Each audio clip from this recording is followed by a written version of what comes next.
I know that you could run massive businesses, like doing really good numbers, but usually kitchens can suck the blood out of that business. Yeah. So let's go a little bit more about that. Well, look, to run a successful kitchen, you need to have a team leader. You need to have a chef that works within his kitchen, and you need to have a chef that's quite book savvy as well. He needs to be seeing the numbers. The owners really shouldn't hide their numbers from their chefs.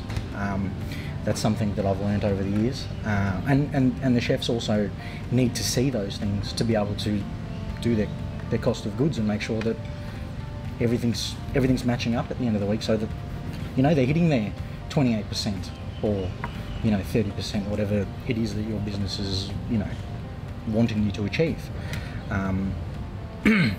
Most importantly though is the wages. Wages in a kitchen is the biggest killer. If your chef's good with his cost of goods, maybe his wages are crazy. Most kitchens these days, I think, fail because of their wages. Wages.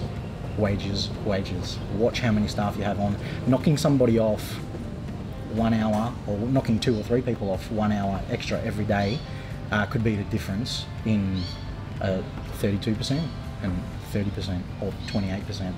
It really just depends on your whole business and how it's working at the moment. It's a hard one because the chef's always concentrating on the food, and it's all about the food. Everything's always about the food. So how do you deliver quality without compromising? How do you do that? The chef should have the skill to be able to cook anything and put it on the plate, and it should be good. Not all the chef's ideas, when they come up with these ideas and they write them down, work well money-wise. They're great ideas. Test them out on the specials board first, see how it goes, see if it sells. Don't just start throwing things on the menu. You don't have to use the best of the best extra virgin olive oil. You don't have to use the best of the best Wagyu. These are things that all end up costing a lot of money. So it depends on your business concept. Exactly. It depends on what you're doing. Sometimes you might be doing a cafe.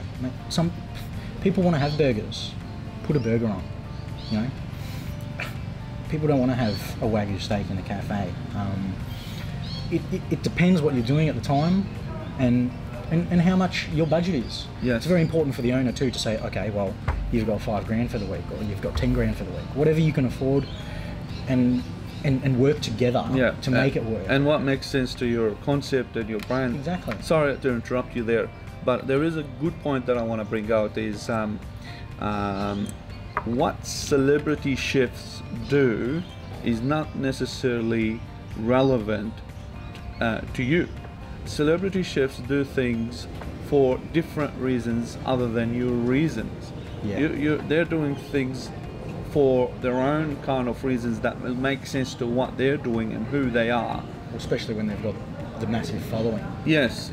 Where when you come and see, I saw this celebrity chef is doing this and this, I'm gonna go and replicate that because most likely that's what brings them success or brings them business or brings them profit. But sometimes there's certain things they do, if you do it, it will damage you more than it will actually be beneficial to you. So maybe let's talk a little bit more about that. Because you mentioned about certain foods, certain things that you can do and you shouldn't be doing. But some chefs will say, oh no, this celebrity chef is cooking this kind of meat in his restaurant, I'm going to do it in my restaurant. Yeah. And I'm going to charge this kind of money. Yeah.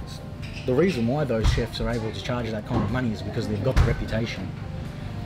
Without the reputation, you can't charge. And the turnover. Exactly. They've got the turnover as well. Yeah. But most importantly, for celebrity chefs to put steaks on the menu at $110, people are expecting that when they go there. When they come to your restaurant or any other restaurant, they're not expecting to pay $110 for a steak for maybe somebody they don't know. And that's not to say that, you know, nobody and whatever, but that's the home truths. Yes. You know, that's the real deal of it. You know, celebrity and reality. Not that the celebrity is not reality, but it is in business terms. Yes, yes. These chefs can do anything they want. They've got the money to do it. They've got the backing to do it. You may not have that within your business. You're better off doing smaller scale stuff, being creative, and trying different things instead of trying to follow what other chefs are doing, other celebrity chefs are doing. What they're doing is not necessarily a win for your business. Yes. So you could ask yourself, the question is, okay, I like what this chef is doing. Will it make sense in my concept? Will it make sense to my business? Or how can I do something similar on a smaller scale that makes sense for my customers? Yes. For my followers. What's going to bring them through to my door? Yes. And then the other thing is, maybe it does, your customers would like it, but is it going to be profitable?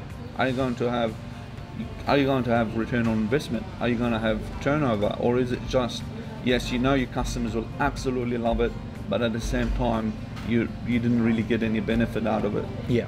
You know, I think sometimes too you have to weigh up, you know, how much you're going to spend.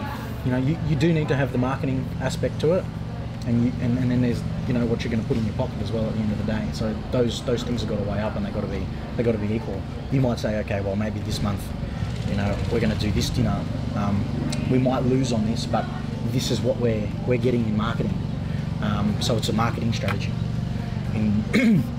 Or, you know, you might want to focus on how can we do marketing and still make a profit from it, or at least break even.